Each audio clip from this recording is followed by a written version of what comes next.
Quarantine, day 31. Morale is dangerously low.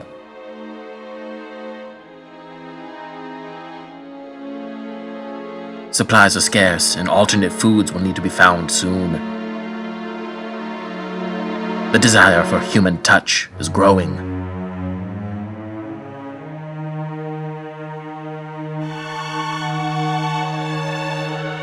It seems that paranoia has set in.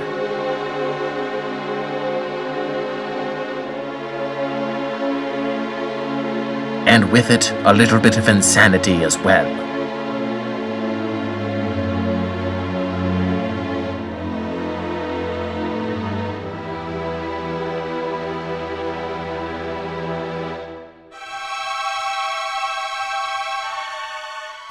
Truly, these days, the only thing keeping me sane are these books. If not for the books, I don't know what I would do. I don't know what I would do.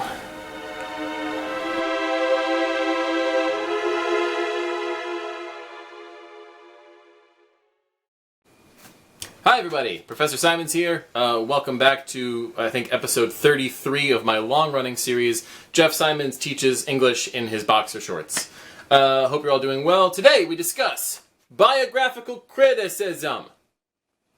If you'll recall, in this class we've talked about a bunch of different ways you can actually read a text, a bunch of different ways in which you can engage with a text and maybe write about it or analyze it.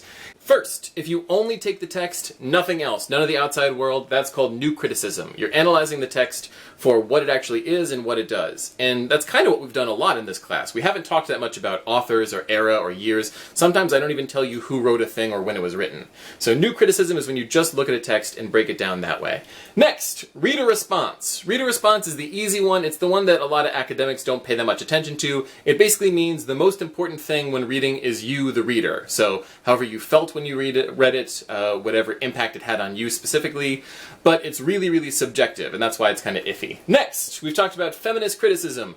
That is reading a text and analyzing what it says specifically about women, the role of women, or the role of genders in general. Does it kind of reinforce the old stereotypes and the old narratives, or does it subvert them in some way? And last, the one we talked about recently is new historicism, which is when you take a text, you look at when it was written in the history and the society in which it was written, and then you kind of learn about both the time frame and the text from their connection. But today we talk about one final one, because we've talked about the reader, the text, the world, the roles of gender, but there's one thing we have not talked that much about. That would be the author, him or herself. This is biographical criticism. Biographical criticism is pretty much exactly what it sounds like. You study the Biographical criticism is pretty much exactly what it sounds like. You study the biography of an author, and then through that biography, you learn if there's any connections between the author and the text. Can you learn anything about the text from the author's life, and even can you learn something about the author's life from the text? And this is a really tough thing to do, and it's a tough thing to teach in class because we need to know the author's life inside and out. So, briefly, I'm going to talk about the short story Reunion that you had to read for today. If you are watching this video before reading the story Reunion, pause the video and go watch the short story. I'll wait.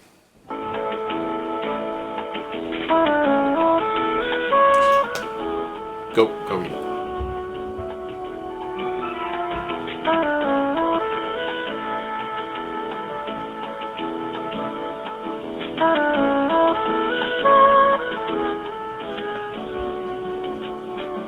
Good? Okay. Reunion is about Charlie. Charlie meeting his father, not for the first time, but certainly for the last time. And it was written by John Cheever, and there's a couple things you can tell right away. There's a few things you can tell from the text right away. One of them is about Charlie's father. Charlie's father, who's unnamed, he is, and this is the literary term for that type of character, a jackass. He is mean to waiters. He's kind of funny in his own way, but he is a belligerent maniac. And he is also clearly a drunk. One of the first descriptions that we get of him is that he smells of whiskey. It is at noon, I believe. So if he smells of whiskey, he's had a long day. So that's some of the bare bones we have in this story. It's a really short thing, but we've got Charlie reconnecting with his father. They both seem to have high hopes going into it, and by the end of it, Charlie even says, that's the last time I'll ever see him, or the last time I saw him. So, if you're looking at the story from a biographical criticism angle, the thing you're going to be looking at is John Cheever, who's the author. What was his relationship with his father? That might tell us something. I would say you should go and research it because you've got all the tools in front of you and it's amazing, but it's so good, I want to talk to you a little bit about it. John Cheever, as you'll probably not be surprised to learn, also was an alcoholic. That's a connection you can make. He struggled with alcoholism much like the father figure did in there. Hey, sorry to break in here, but I forgot to mention this in the video. So, looking up John Cheever and his alcoholism, you find a couple of stories about his life, things that sound like exactly what the father and the story reunion might do. So I'm going to share a couple of stories I found. One, it's a story of John Cheever. He is drunk off his mind. He's on Commonwealth Avenue in Massachusetts in the freezing cold. He's next to a homeless person. They're huddled together and they're sharing a bottle of wine. A policeman comes up and threatens to arrest John Cheever, and this is the exact quote it says. John Cheever says, "My name is John Cheever," he drawled. "You're out of your mind." That sounds exactly like what the father would do in the story reunion. Another story about John Cheever that sounds exactly like it could fit in the story reunion. So he was going to get treatment for his alcoholism, and here are a couple quotes about his time there. Quote, "He was taunted in group therapy for pulling a fancy accent." And that sounds exactly like something the father would do in reunion. And then later on here in the paragraph, the staff was particularly struck by Cheever's tendency to laugh at, quote, "inappropriate moments. Little giggles would erupt while he recalled, say, some grindingly miserable memory from his youth or some cruelty he'd inflicted on his children." That's some next level stuff. But to talk about this story and to talk about John Cheever, we need to talk about his dad, Frederick Cheever. John Cheever's dad was the worst person in the history of the world.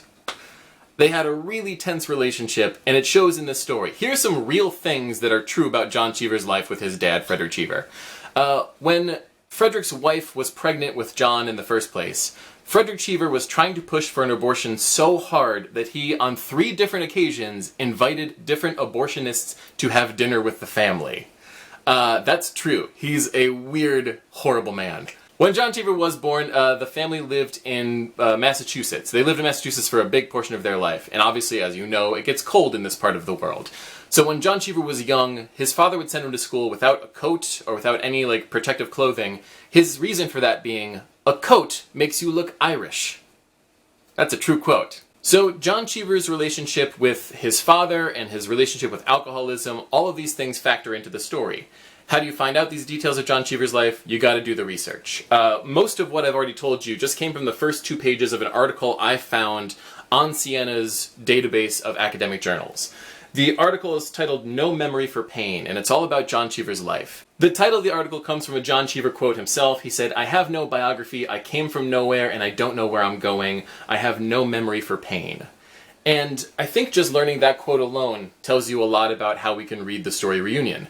That seems like it might fit Charlie at the end of this story. He has this relationship with his father that's really tense and broken, and he just sort of walks away from his dad. That is the last time I ever saw my father. The story ends that way. The character quite literally has no memory, no history for this pain. So, for your last paper in this class, that's basically what I'm going to ask you to do. We've read a lot this semester. I want you to research some of these authors, see if you can find an author whose life really matches up or really connects with the story that he or she wrote. Because doing any research on these authors, you'll find some amazing, strange, crazy things. These are 2 examples. One of the authors we've read this semester, his son was born the same day as a terrorist attack, and he was in the same hospital that dealt with almost all of those people. So the day his son was born, the waiting room of the hospital was flooded with people with huge, massive, fatal injuries. He's written about it later. It's a really interesting story. But look up the author, see if you can find who that is. Another example, one of the authors we read this semester, she's a pretty famous writer, obviously, but she's also a famous film writer and film director. She's directed a couple of her own films. One of them I loved the first half hour of, and then I despised the second hour of it. So look up the authors, see if you can find anyone who's a famous film director. Other things that you know, the connections between an author and a text, we've even talked about some of them. George Saunders, who wrote Escape from Spiderhead, teaches in Syracuse and has lived in New York, upstate New York, a lot.